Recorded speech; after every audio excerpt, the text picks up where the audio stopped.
Attorney General of the Federation, Abubakar Malami, has found himself in the middle of a serious investigation that is already shaking up Abuja. The Economic and Financial Crimes Commission, EFCC, detained him overnight as part of a probe into about 46 bank accounts allegedly connected to him. Reports say he was invited for questioning earlier in the day, but the interrogation stretched far into the night, leading to his overnight stay in EFCC custody. Please, before we continue, make sure you like this video and subscribe to the channel. It really helps us keep bringing you stories like this in real time. Now, according to what insiders are saying, those 46 accounts being checked by the EFCC are not just ordinary bank accounts. They are linked to large transactions, both in naira and in foreign currency. Investigators are said to be tracking payments made during Malami's time in office, especially around some controversial government deals and compensations. During his time as Attorney General, Malami was one of the most powerful figures in the Buhari administration. So, this investigation is not a small matter at all. Sources said the EFCC is looking into payments connected to big government projects and contracts.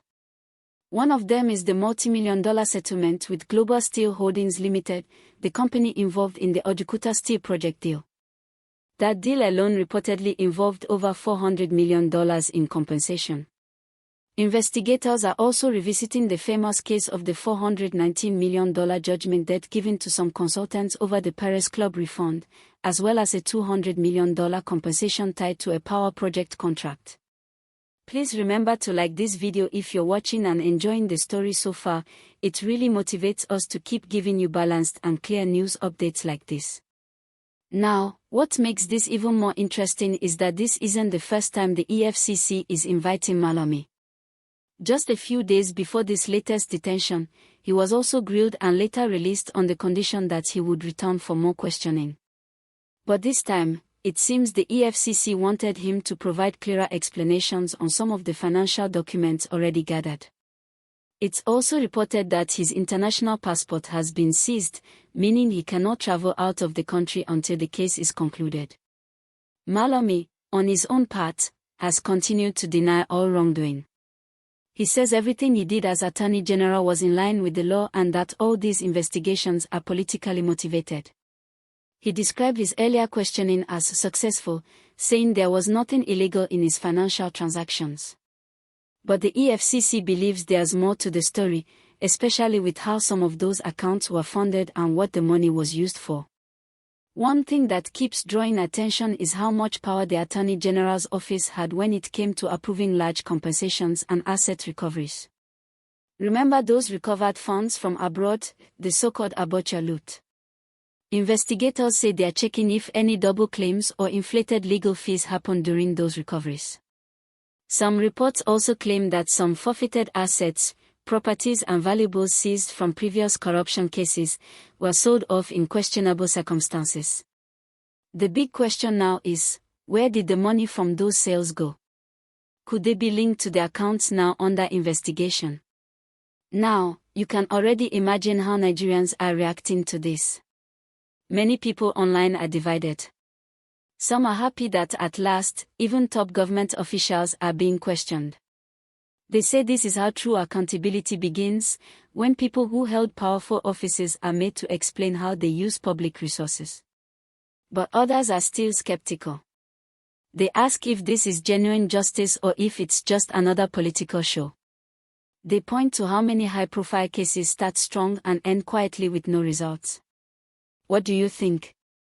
You can drop your comment below, but while you're at it, please like this video and subscribe so you don't miss our next update on this developing story. Let's also look at what this means for Nigeria. Whether you like Malami or not, this case is big because it tests how serious our anti-corruption fight really is. The EFCC has often been accused of going after small offenders while leaving powerful people untouched. But this time, The fact that a former Attorney General, the country's chief legal officer, is being investigated shows that no one is completely untouchable. If the EFCC handles this case transparently and professionally, it could restore a lot of public confidence. But if it becomes another media circus without any conclusion, it could make people even more discouraged about justice in Nigeria. People are also wondering what other big names might come up as the investigation continues. Because 46 bank accounts don't just operate by themselves, there must be associates, companies, and beneficiaries linked to them. If those connections are revealed, it could open another wave of investigations that may involve other former government officials and business partners. Now, some experts are saying that this case could change how future officials handle public money. If it ends with accountability and possibly conviction, it will send a clear message that even after leaving office, you can still be called to explain your actions. That could help reduce reckless spending and backdoor deals in future governments. But if it drags without progress, it could also discourage honest officers who want to see real reform. So, this is a defining moment for the EFCC. Please remember to like and subscribe if you're finding this analysis useful. Your support keeps us going. As of now, Malami has not been charged to court. He's still being questioned, and investigations are ongoing. The EFCC says it will not rush the process. It wants to follow due procedure and gather solid evidence before taking the next step. Nigerians are watching closely because this case has the potential to expose how money flowed through government systems during his time in office. Let's also be honest, Malami was one of the most influential members of the last administration. He had the final say on many legal and financial issues. He handled big international cases, asset recovery deals, and even had a say in how funds were distributed after major court rulings. That's why this probe is not just about him alone, it's about the system that allowed one office to control so much money and make so many powerful decisions without enough oversight. So now, everyone is waiting to see how far the EFCC will go. Will this investigation lead to a major breakthrough, or will it fade away like so many before it? That's the big question. But one thing is sure, this story has already sent a strong signal to others who might be holding sensitive offices right now. It reminds them that even when the power ends, accountability might still come knocking.